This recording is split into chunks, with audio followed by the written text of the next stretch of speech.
Hello, class 7th. Today we will do chapter 3, The Sultans of Delhi.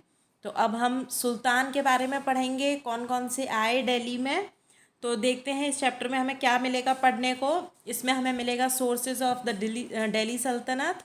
उसके बाद फिर हम पढ़ेंगे स्लेव डायनेस्टी के बारे में, यानी कि गुलाम वंश के बारे में।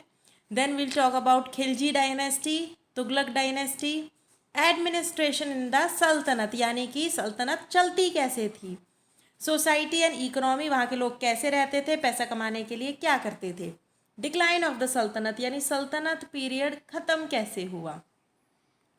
तो चलिए सबसे पहले हम पढ़ते हैं first step.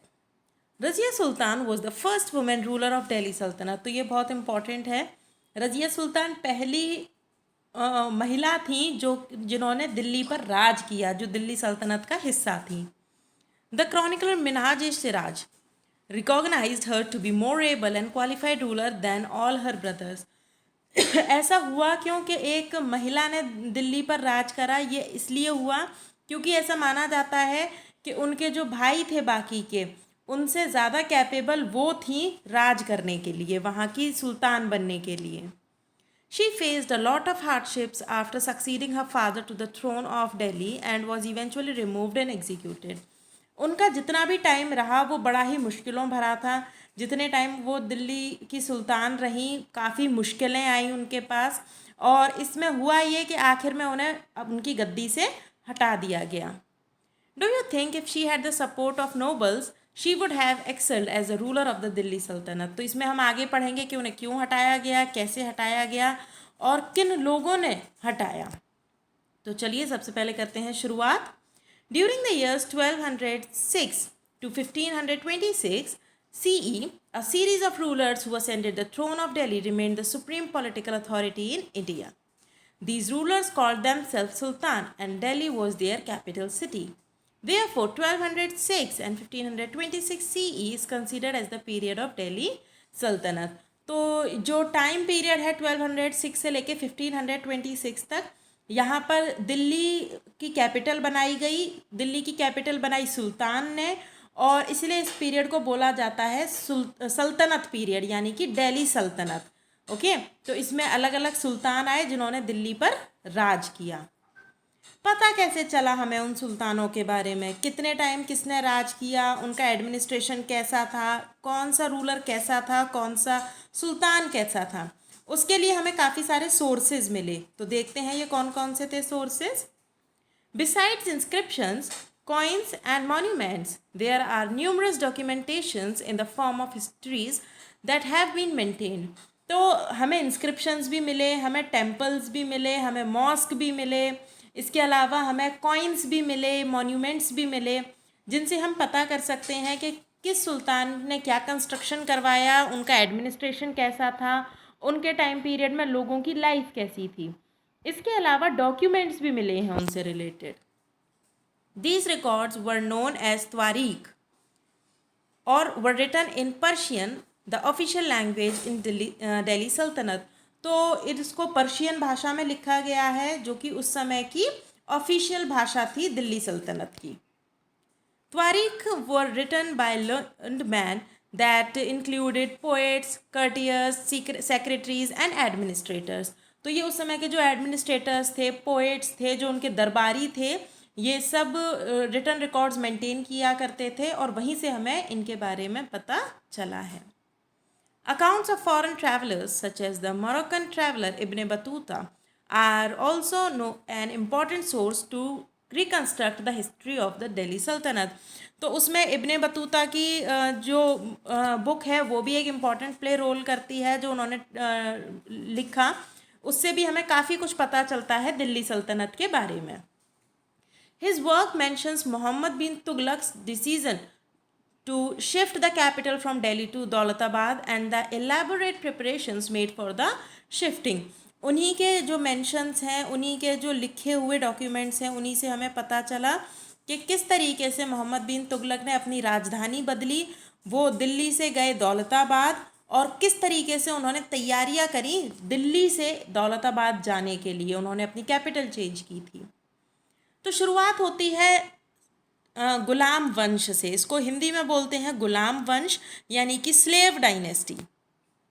Muhammad Ghori passed away in 1206 CE.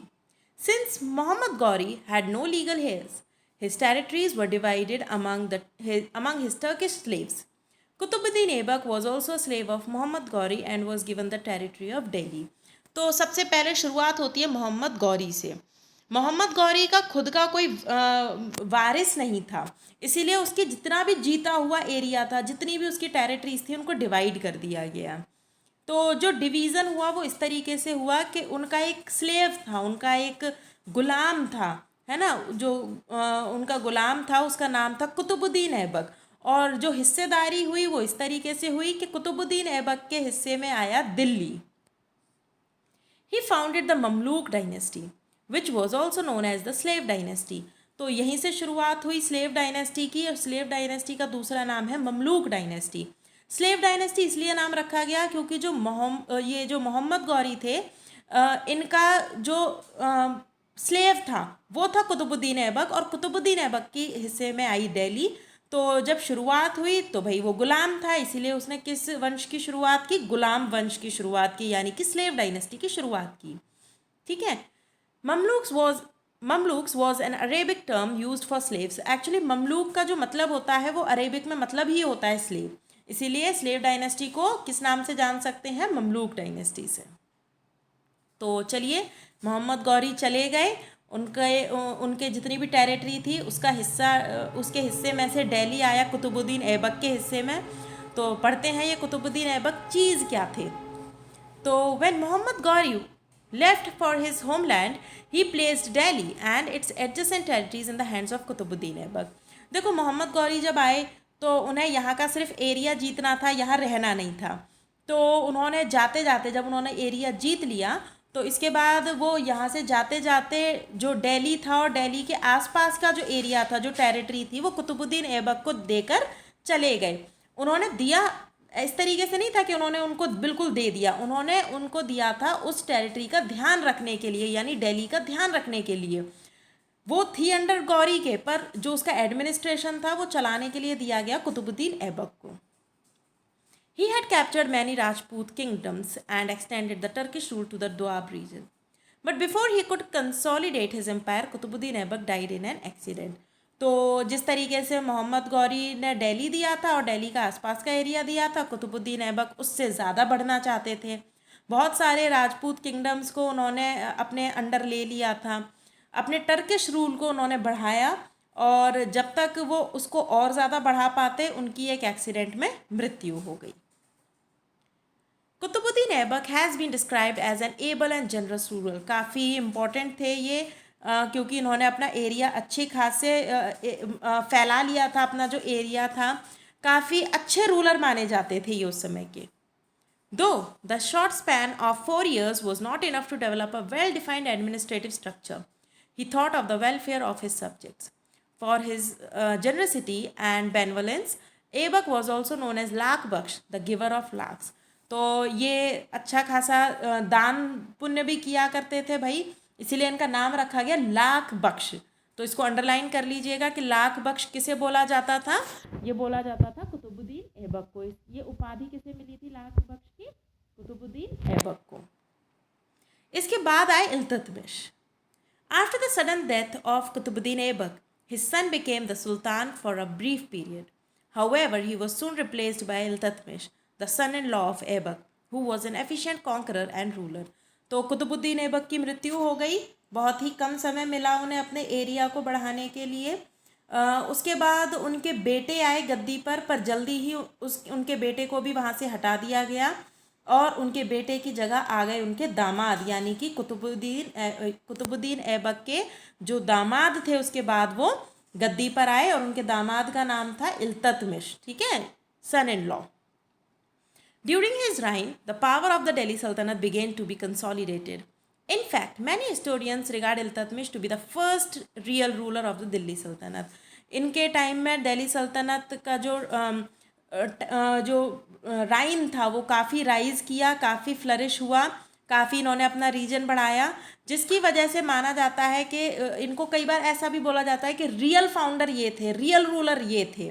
Okay, पर रूलर थे एक्चुअली कुतुबुद्दीन ऐबक, पर जस्ट बिकॉज कि इनका काम बहुत अच्छा था इल्तुतमिश का, इसलिए माना जाता है कि ये फर्स्ट रियल रूलर थे। Soon after his ascent to the throne, Iltutmish was faced with several challenges, which he handled with prudence and stabilized the empire while securing his own position. बहुत सारी मुसीबतों का सामना किया इन्होंने, पर अपने काम करने के तरीके से इन्होंने सारे जितने भी इनके सामने चैलेंजेस आए उनको प्रॉपरली हैंडल किया और अपनी पोजीशन को बनाए रखा। Like Aibak, Iltutmish was also a slave in his early life. He belonged to the Ilbari tribe. The Amirs of Delhi objected to his ascent to the throne. Iltutmish crushed their revolt successfully. Just because कि ये भी एक slave थे अपनी शुरुआती ज़िंदगी में, लोगों ने इनका अपोज किया, काफ़ी इन्होंने भी विरोध झेला, पर आखिरकार इन्होंने उस विरोध से भी ऊपर निकल आए। After succeeding against his enemies, Iltutmish engaged himself in a series of conquests. He defeated the rulers of Ranthambore, Jalore, Ajmer, Sambhar, Gwalior, Malwa, Ujjain, Kannauj and Varanasi and annexed their kingdoms. तो जितने भी इन्होंने revolts थे उनको ख़त्म किया, अपनी position बनाई, चैलेंजेस को अच्छे से हैंडल किया और उसके बाद इन्होंने बहुत राजाओं को हराया, काफ़ी रूलर्स को हरा के उनका जो एरिया था वो कैप्चर किया, जिसमें रूलर्स थे Ranthambore, Jalore, Ajmer, sambar, Gwalior, Malwa, Ujjain, Kannauj, Varanasi. As a result, most of northern India came under his control and the territory of the Delhi Sultanate was extended up to the Narmada Valley. तो देखो ज़रा कितना एरिया इन्होंने बढ़ा दिया, ये देखिए बढ़ गया था ना एरिया, ये देखिए ये पूरा जितना भी ऑरेंज पोर्शन आपको नज़र आ रहा है ये सारा दिल्ली सल्तनत के अंडर आ गया था। तो इनके टाइम में दिल्ली सल्तनत काफ़ी आगे बढ़ा, काफ़ी फैला। Iltutmish saved India from a possible Mongol attack. सबसे इम्पॉर्टेंट इनका जो माना जाता है वो ये माना जाता है कि इन्होंने इंडिया को मंगोल अटैक से भी बचाया था। When Genghis Khan attacked Persia, the Shah of Persia fled his kingdom and appealed to Iltutmish for shelter, which the latter refused. The army of Genghis came up to the northwestern borders of India in pursuit of Shah of Persia, but left without launching an attack on India. तो चलिए अब हम पढ़ते हैं दिल्ली की महिला सुल्तान के बारे में, जो हमने शुरुआत में बात की थी ना, रज़िया सुल्तान, उनके बारे में। Iltutmish nominated Razia Sultan as his successor as he found his son to be weak and incompetent. Just because कि इल्तुतमिश को लगता था कि उनके बेटे प्रॉपरली हैंडल नहीं कर पाएंगे उनके एम्पायर को, तो उन्होंने रज़िया सुल्तान को रेफ़र किया। रज़िया सुल्तान चाहते थे कि रज़िया सुल्तान यानी उनकी बेटी गद्दी संभाले, ना कि उनके बेटे। रज़ियाज़ रूल वो short and fraught with challenges, just because हमने पढ़ा था पहले भी कि वो महिला सुल्तान थी, तो बहुत सारे चैलेंजेस उनके रास्ते में आए और उन चैलेंजेस की वजह से उनका जो टाइम पीरियड था वो बहुत कम रहा। Neither the nobles in the court nor the provincial governors were ready to take orders from a woman. Just because कि वो एक महिला थी, एक औरत थी, तो उनके जो नोबल्स थे, उनके जो दरबारी थे, वो बिल्कुल भी उनके जो लॉज थे या उनके जो ऑर्डर्स थे उनको फॉलो करने में इंटरेस्टेड नहीं होते थे। They often conspired against Razia or revolted. Although Razia was successful to a certain extent in suppressing the revolts of the provincial governors, but she failed to manage the situation and was finally imprisoned. तो जितने भी revolts हुए, छोटे मोटे जो revolt हुए, उनसे तो रज़िया सुल्तान जीत गई जो उनके नोबल्स ने किए, पर आखिरकार वो बेचारी अकेली कब तक लड़ती, जब नोबल्स ही किसी का साथ नहीं देंगे, अपने रूलर का साथ नहीं देंगे, तो किस तरीके से जो रूलर है वो रूल कर पाएगा। तो आखिरकार सिचुएशन ये हुई कि फाइनली उन्हें गद्दी से हटा दिया गया। Then she took a bold step to win over the rebels. She married their leader Altunia. However, this did not resolve the problem. Both Razia and Altunia were captured by the rebels and killed in 1240 CE. इससे भी निकलने के लिए जो रज़िया सुल्तान थी, उन्होंने एक तरीका सोचा कि क्यों ना वो उनके लीडर से शादी कर लें। तो अल्तुनिया थे, उनसे उन्होंने शादी कर ली रज़िया सुल्तान ने, पर ये वाला भी काम नहीं कर पाया स्टेप उनका, और रज़िया सुल्तान और अल्तुनिया दोनों को ही मार दिया गया 1240 CE में। इसके बाद हम पढ़ेंगे नेक्स्ट क्लास पे। यहाँ तक आपको प्रॉपरली रीड करना है, तभी आप याद कर पाएंगे। इसके अलावा आपको स्लेव डायनेस्टी की शुरुआत किसने की, इल्तुतमिश कौन थे, इसके बाद रज़िया सुल्तान का कार्यकाल कैसा था उनका टाइम, ये सब आपको दोबारा से रीड करना है। नेक्स्ट क्लास में हम लोग पढ़ेंगे नसरुद्दीन मोहम्मद के बारे में, महमूद के बारे में और बलबन के बारे में। Till then bye.